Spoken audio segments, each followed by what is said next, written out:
Hey guys, it's Eli from Ministry Equipping, and today in this video I'll be showing you how I made our church's drum enclosure, so stay tuned.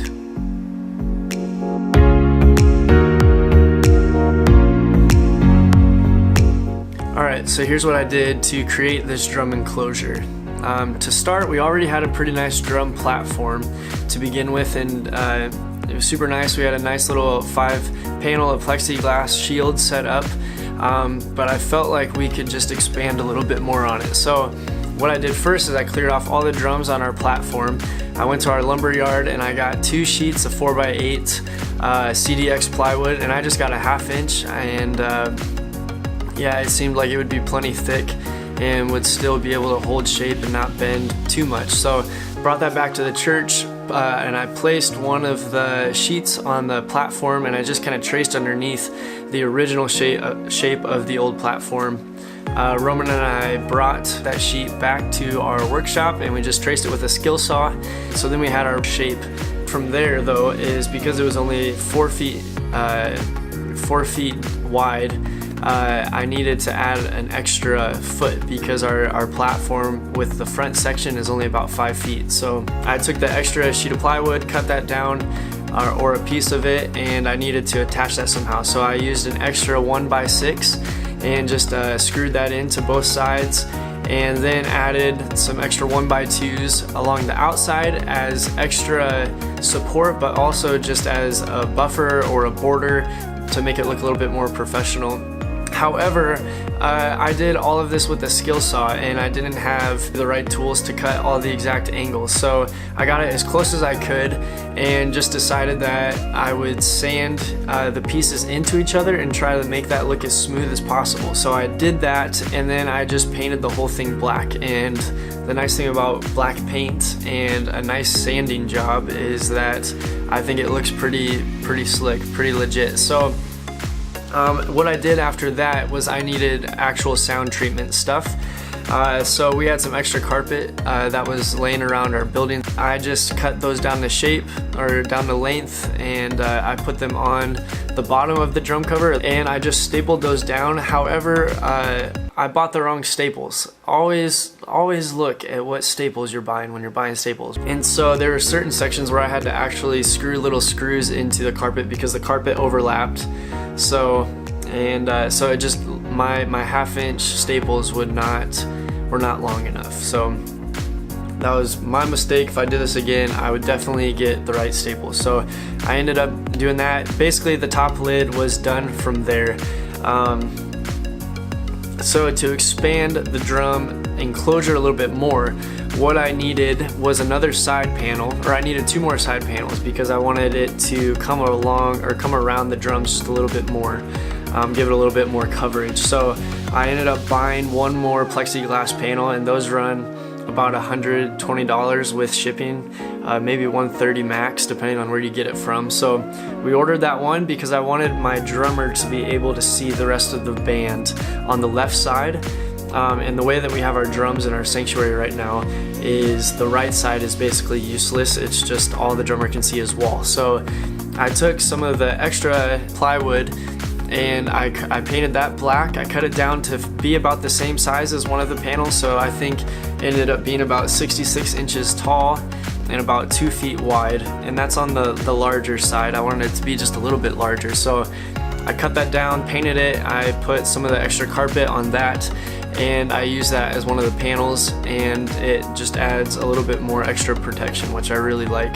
However, when it came time to assemble everything, the lid was heavy. I didn't realize how heavy the carpet would be, and so there was a slight bow in the plexiglass. So the panels were bowing inwards a little bit because the top was so heavy. So what I did to help distribute weight a little bit and support is I took 2x4s and I cut them to be just a little bit taller than what the plexiglass was. So I think the exact plexiglass measurement was about 65 inches and 3/4 of an inch. And so I cut it to be at right about 66 inches. And what that did is it helped take the bow of the back of the lid and move it slightly forward, and just kind of help distribute that weight along the outsides or the tops of the plexiglass panels. And So I was really happy with how that worked out. It was nice and sturdy. I got in and played a little bit and things weren't really moving around too much, which was really nice, so I don't have to worry about that falling on my drummer in the middle of a set. Another little trick that I use is I use little L brackets, and I just screwed little holes into the very bottom of 2 of my plexiglass panels, and those L brackets were nice because then I could bolt into the plexiglass panel, but then also screw the other side of the L bracket into the platform itself, and that just gives me even more confidence that this thing is not going to fall or wiggle or anything like that. So however, all of this was fun to build, but if it didn't work, then it was all pointless and I just wasted 2 weeks building it. So what I'm gonna do is show you now a little video of us testing it and getting a feel for how it sounds with and without the drum shield. So check this out. So here we are, we just finished the drum enclosure, and so I brought Andy in, and Andy's gonna play some beats, and we're gonna hear the difference between with the sound on and the sound off, and then get a dB reading as well. So so what you're hearing through the camera right now is without any sound. I have the drums muted, so go for it, Andy. So nothing's coming through the speakers right now, and dB wise,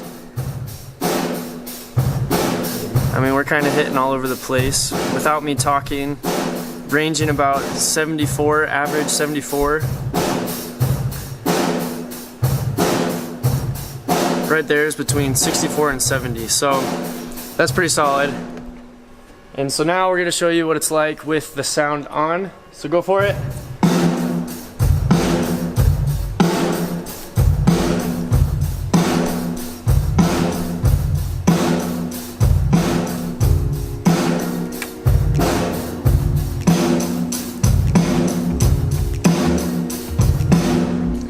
Sweet. So all that to say, with that, we just have a lot more control of our drums. Without it pumping through the system, we're at 64 to 70, and when we do pump it through the system, just the way that we have all of our levels set, we're hitting about 76, 78, and just have a lot more control overall. So I'm happy with what we've done. Okay, so just a little recap. Overall, I think that the drum enclosure was great, and I'm super happy with it. I'm super pumped that it seems sturdy, but its overall purpose is just to give us more control, and when we were testing it, I just was really happy with how it sounded. Throughout the sanctuary, it seemed to be pretty evenly dispersed, other than the one side of the sanctuary that the drums are on.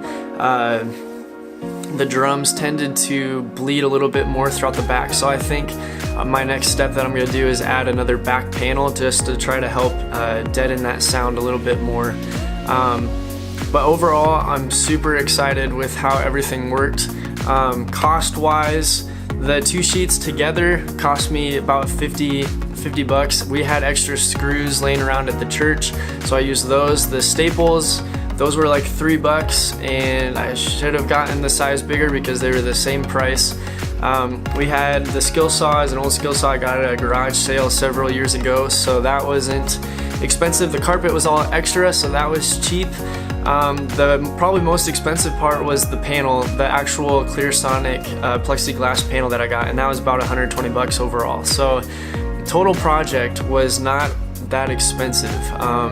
I think what I learned from this is always look in your church's surroundings and see what are some different materials that you can use, and just be creative, because there's not one specific way to do this. Of course, it would be nice to throw $3,000 at a really nice drum enclosure and be completely decked out, and some of the bigger churches, that's super great that they can do that, and I think that the sound quality is excellent. But in some of our smaller churches, and yeah, no matter where you're at, I think the biggest thing that I've learned from this is just be creative and use what you have around you, especially if you're on a tight budget. So I hope you can use all of this in your own setting, implement it, learn from it, buy the right staples, and yeah, you should be good. So comment below if you want to, and just give me feedback and see how some of this helped you or didn't help you, and yeah, stay tuned for more videos, and subscribe and hit the bell if you really want to. So thanks.